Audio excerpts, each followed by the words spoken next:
Hola, buen día. Soy Lorena de la Cruz, estudiante de Psicología. En esta materia exploraremos los aportes de los pioneros analizando sus teorías y contribuciones, junto a mis compañeros Pablo Muñoz, Carlos Godoy y Catalina Córdoba. Nos enfocaremos en comprender y aplicar estos conocimientos en contextos reales. Muy buenas tardes para todos, soy Pablo Muñoz y soy estudiante de psicología en la UNAD y hoy vamos a ver las teorías de Sigmund Freud.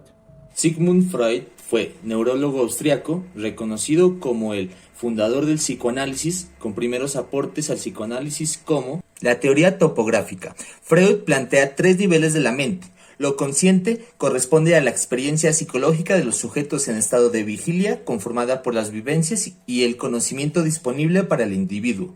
Lo preconsciente es un filtro intermedio, algunos recuerdos o ideas pueden pasar a la conciencia, otros aparecen en sueños o recuerdos vagos. Y lo inconsciente son procesos mentales que no llegan a la conciencia y se expresan con conductas como instintos, reflejos o lo reprimido. La teoría estructural. Freud explica la personalidad como la interacción entre tres instancias: ello, yo y superyo. El ello, desde el nacimiento, es totalmente inconsciente, contiene impulsos y busca la satisfacción inmediata. El superyo resulta del crecimiento y la socialización, incorpora normas, valores y principios de lo correcto e incorrecto. Y el yo aparece entre los 3 y 5 años, media entre ambos y con la realidad decidiendo si satisfacer, aplazar o reprimir los deseos. Teoría psicosexual. Freud planteó que el desarrollo psicológico gira en torno a la libido, una energía psíquica de carácter sexual orientada al placer. Esta se concentra en distintas zonas erogéneas que marcan las fases del desarrollo. El modo en que una persona supera cada etapa influye en su personalidad adulta. Si no lo logra, pueden surgir fijaciones. Además, Freud señaló que la sexualidad infantil es natural y espontánea, y que en estas primeras etapas no está centrada únicamente en lo genital. Los principales aportes de Jung al psicoanálisis. Antes de fundar su propia psicología analítica, incluye el desarrollo de los conceptos de introversión y extroversión, junto con una inicial profundización en el concepto de inconsciente personal, pero su más original contribución a la psicología fue su formulación de la teoría del inconsciente colectivo, los arquetipos, el proceso de individuación para alcanzar la autorregulación. Aportes de Jung que sirvieron de base al psicoanálisis. Introversión y extroversión. Jung introdujo estos términos para describir las diferentes actitudes y orientaciones de la personalidad, dividiendo a las personas en aquello que se dirigen su energía hacia el mundo interno, introvertido, o el mundo externo, extrovertido. Inconsciente personal inicial de Jung y el concepto freudiano de inconsciente personal, que se refiere a los recursos y experiencias reprimidas del individuo. Conclusión. La teoría de Jung sobre la mente y la conducta humana se centra en la psique, un sistema autorregulado que busca el equilibrio, el desarrollo a través de la individuación.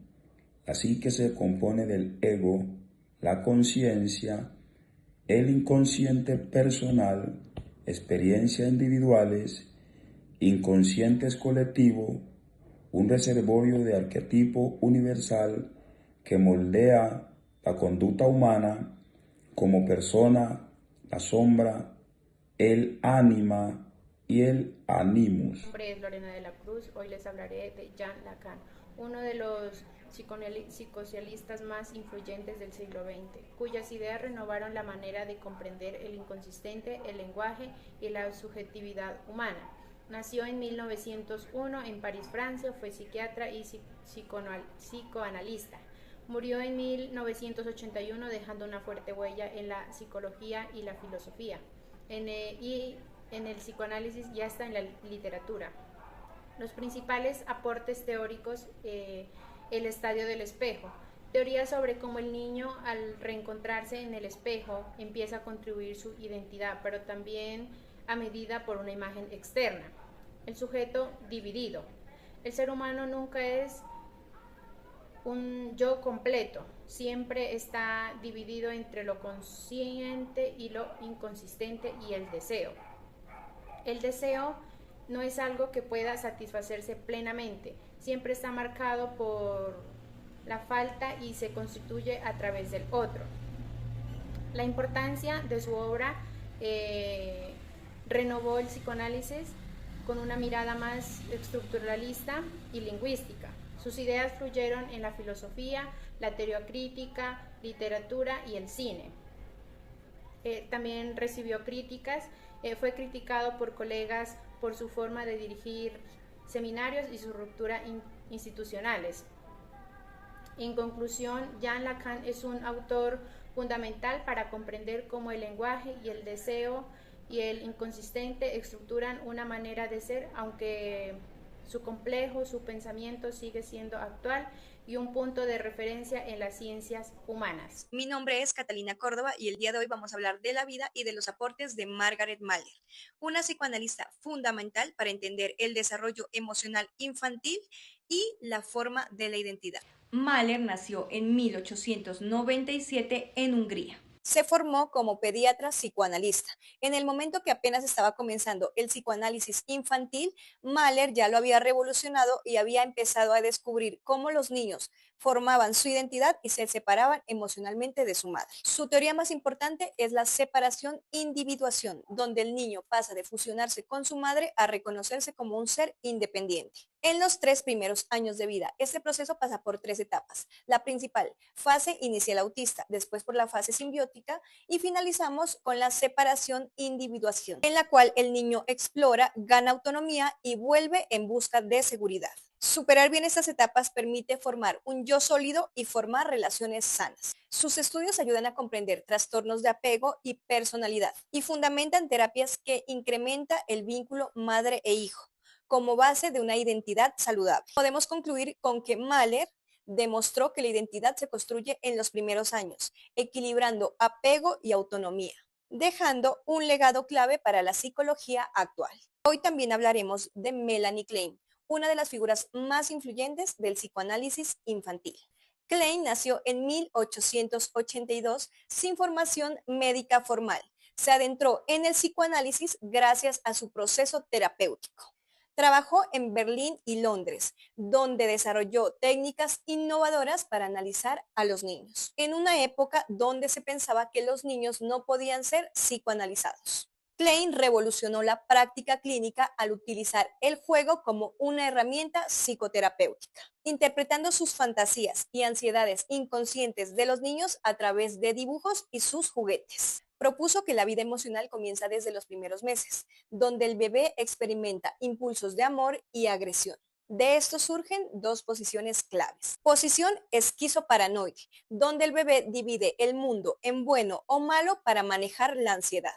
Posición depresiva, donde integra estas partes y comprende que el objeto amado y odiado es el mismo, lo que permite desarrollar empatía y reparar el daño imaginado. Gracias a Klein entendemos mejor el origen temprano de las ansiedades, los vínculos afectivos y la base de la personalidad. Su enfoque sigue influyendo en la terapia infantil y en el psicoanálisis en adultos, y en teorías sobre el apego y las relaciones humanas. En resumen, Melanie Klein nos enseñó que la mente infantil es profunda desde el inicio y que el juego es una ventana única para entender al inconsciente.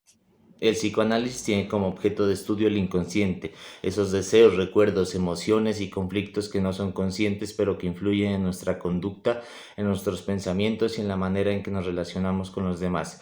Busca comprender cómo las experiencias tempranas, los sueños, los lapsus y los síntomas revelan esa vida psíquica profunda para favorecer el autoconocimiento y el bienestar. Finalmente, podemos concluir que estos pioneros demostraron que la mente humana es más que conciencia. El inconsciente, los primeros vínculos y la forma en la que nos comunicamos forman nuestra personalidad, nuestras relaciones a lo largo de la vida. Gracias a sus aportes entendemos que la identidad, Las emociones y el deseo se construyen desde la infancia, en un proceso donde el lenguaje, el afecto y las experiencias inconscientes son fundamentales para el desarrollo humano. Estos pensadores no solo transformaron la psicología, sino que también cambiaron nuestra manera de mirar al ser humano. Nos enseñaron que cada palabra, cada experiencia, cada relación deja huella y construye nuestra historia personal. Y que conocernos a nosotros mismos es un viaje constante de descubrimiento y de cambio. Muchas gracias, compañeros y docente, por haber visto nuestro podcast. Espero que lo hayan disfrutado como nosotros al prepararlo.